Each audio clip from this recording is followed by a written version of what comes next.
I'm in the big blind with queen 10 offsuit, 4 limpers before me. I decide to raise to 31 to punish the limpers. MP calls. How much do you play behind, please? I'm gonna show you that. So can you raise your hand, please? Thank you. People in this table are really nice, as you can see. Oh yeah.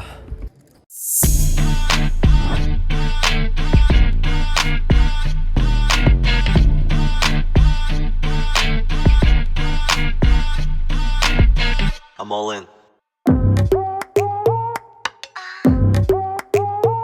What's up, everybody? We start our episode today in one of my favorite places in Vegas. As you can see, the place is packed, staff is great, games are great. We are at Bellagio. My name is Romulo Doria, and I'm the founder of Poker Profit Channel, the first poker vlog created to help you becoming a better poker player. I buy in with 500, which is the max at the 2-5. First hand I have pocket 9s in the middle position. Under the gun raises to 15. I decide to 3-bet here to 50. The button calls 50, which is not great news. The game is deep, and I don't think his calling range from the button is wide, so I think he mostly have good hands. Under the gun calls. The flop is good for us, 8, 6, 5 rainbow. I have an overpair and a gut shot. They check to me. I'm gonna c-bet here. I c-bet to 85, little more than 50% of the pot, and then the button re-raises me to 170. He made a 2x raise, which in my opinion, in this hand, represents strength. So I think 90% of the times he will have a pocket pair in his hand. And I don't think he will do that with 4s, 3s or deuces. Maybe he will do that with 7s, but I don't think so as well. So if you stop to think about all the pocket pairs, besides 4s, 3s, deuces and 7s, are beating me. And I think most of the times here he will have either a set or a overpair bigger than mine. And I don't think he would do that with ace king, ace queen, ace jack, king queen. Especially because he doesn't even have a flush draw to be 2 overs and a flush draw or something like this. So I'm playing out of position against a guy that I think his range is strong. I still have 370 left in my stack. So although I don't think it's a crime here to call, try to hit a 7 or a 9 and analyze the following streets, I rather just folding here and go to the next hand. I buy in for 200 more. The next hand I have king queen suited from the hijack. It folds to me. I raise to 20. Only the big blind calls. The flop comes king 3 deuce with 2 diamonds and 1 heart. He checks to me. I c-bet to 30. He calls. The turn is a 10 of hearts. I improve with the flush draw. He checks again. I'm gonna keep betting for value here. I bet 55. Then he re-raises me to 140. Here it's a clear call. I have top pair and I still have a flush draw as a plan B. He has a lot of semi-bluff in his range, so I'm gonna definitely call here and hopefully see a heart in the river, but that's a clear call here because there are 2 flush draws in the board, so I call. The river comes a 4, that's a blank. If I was winning in the turn, I'm still winning in the river, and then he bets 200.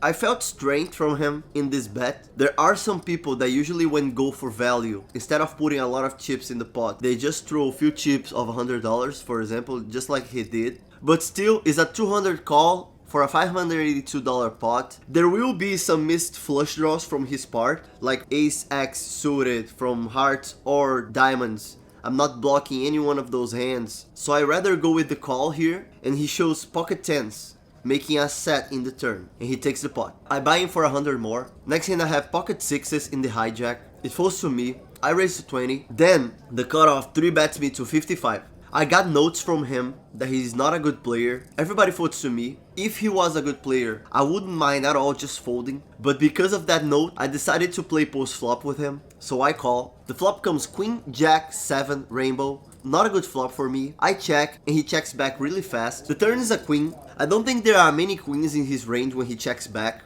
especially after another queen comes in the turn. I check again and then he bets 75, which is a pretty big bet. I think he could be capable of doing that with the jack because of his check in the flop. I don't believe he has many queens in his range right now, and because there are less combos of queen X because there are 2 in the board. So I decide to call at least once more. The river comes a 5 of clubs, which doesn't change nothing. I check again, and now he bets 200, which is a little more than what the pot has.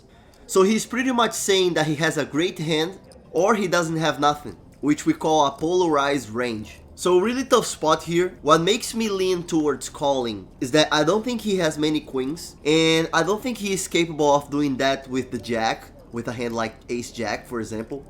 I think he would tend to bet smaller here, so I'm considering hero calling here. Tough spot, but in the end I decide to call, and he shows ace queen. He did check that flop, made trips in the turn, and extracted maximum value in this hand. Well played.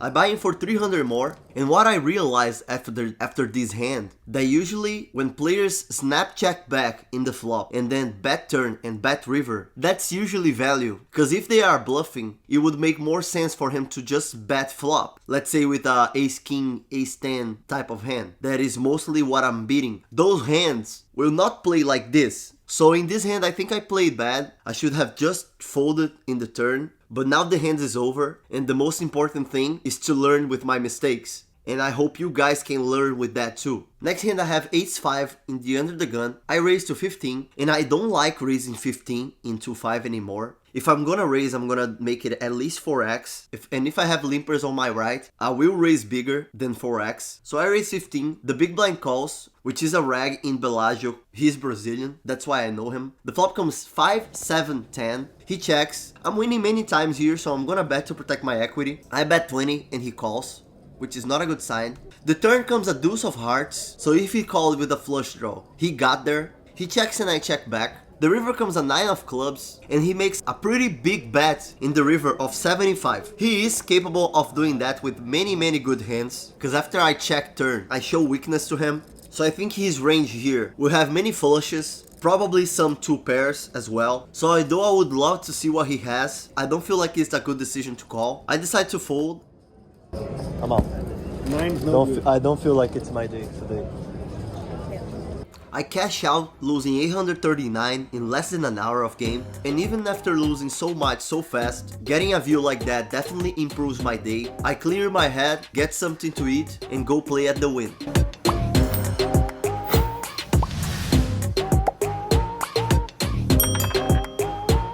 One of the first hands, I'm in the under the gun +1 with ace queen. I raise to 15, only the big blind calls. The flop comes ace 9 10 with 2 hearts. That's a good flop for us. I see bet 20 and she snap calls. The turn's a queen of spades. I improve with top 2 pair. I bet 55 and she snap calls again. She would call any bet I did in this case. And then the river comes a king and she snap shoves. I'm gonna give a note to you guys. When someone has a hand and really is going for value, they don't tend to play so fast as she did. If she has a jack, most of the time she would at least take her time and then shove. So when she snap shoves, that shows weakness in my opinion. So you guys should get that note for when you are playing. When someone acts really fast like this, that's usually not strength at all. So she bet 140 in a pot that has 325. I got a jack. You got a jack? I'll tell you, I don't care. Oh, I'll tell you, I don't care. I was going for hard, and I got a jack on the river for a straight. I have ace queen. I don't have. That's no good. I promise. I don't know you. I will show you. I don't care. If you want to call, call. Alright. She promises she's beating ace queen. Wow. Holy shit. Bluffing. But then she shows 3-4 and she had a missed flush draw. If I'm honest to you, that's the thing that really bothers me from people. Some people think lying at the table is fine, but I definitely don't agree with that. I think that looks horrible. I would never do that. Bluffing is totally different than lying. Promising things is really something that people should do it seriously, in my opinion. But that's fine, I learned with that. My day is just getting worse and worse. Next hand I'm in the big blind with queen 10 offsuit, 4 limpers before me. I decide to raise to 31 to punish the limpers. MP calls. How much do you play behind, please? I gotta show you that. So can you raise your hand, please? Thank you. Why so rude, man? No, I want to be. People in this table are really nice, as you can see. Oh yeah. I make trips. I see bet to 35. He calls. The turn is a 9 of clubs. I check. 100. He has like 240 total in his stack. So of course I'm gonna shove here. All in. All in. Call. Oh. I show queen 10 and he shows queen jack, having a jack kicker. And he takes the pot. Bring that. Bring that. Count this up, please. Count this up. Count this up.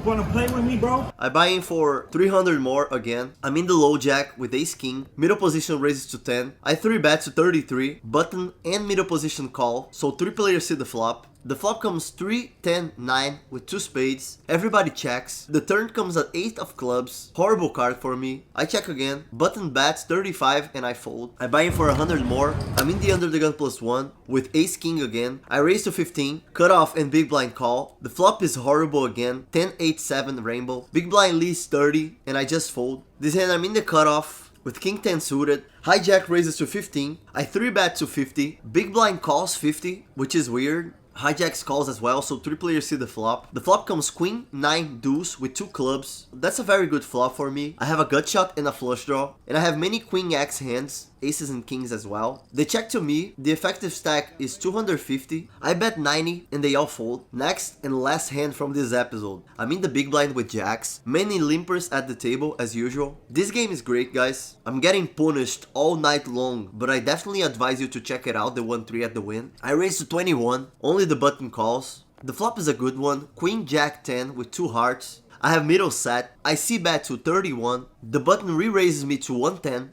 This board is super wet, so there's no chance I'm just gonna call here out of position. I'm gonna raise here. I raise to 310. He goes all in for 450 total. I call. Looks like it's the cooler day for me. Cooler day, call.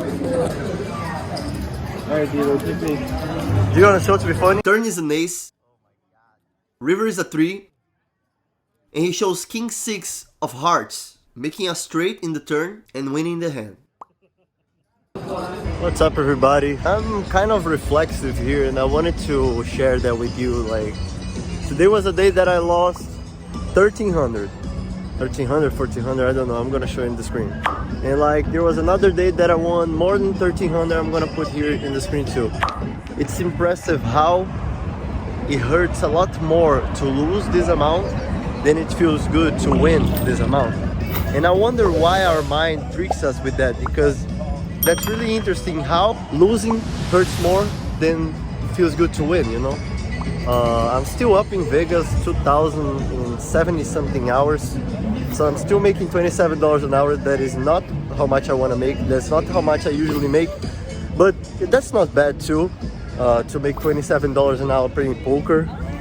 I had a lot of expenses here in Vegas, so $2,000 is pretty much how much I'm spending in those 17 days, even less. But I'm here to make content to you as well. I'm recording in many places, so I'm being able to see how the field works, what are the best options to play. Tomorrow is Friday, so I still have Friday and Saturday here. So I hope I make a good result tomorrow and Friday so I can put it up. My hourly right now is 27. Maybe it goes up, maybe it goes down. It's part of poker. I never know what's gonna happen in the next session or in the next hour. And that's the beauty of the game. I would appreciate if you wish me luck when you're watching the channel. I'm doing my best to bring the most honest content, and also the content that really helps you out on your lives. Like, I'm really trying to think about you before thinking about me, and I'm talking about this reflection because it's really interesting to see how our mind tricks us. And yeah, let's see what happens in the next following days. And thank you for watching until here. That's the end of the episode, as you guys have seen, and see you next time. Thank you for watching, guys. In case you haven't done this yet, hit the like, subscribe to the channel. The mission of this channel is helping you become a better poker player. Hopefully I'm achieving that goal, and see you next time.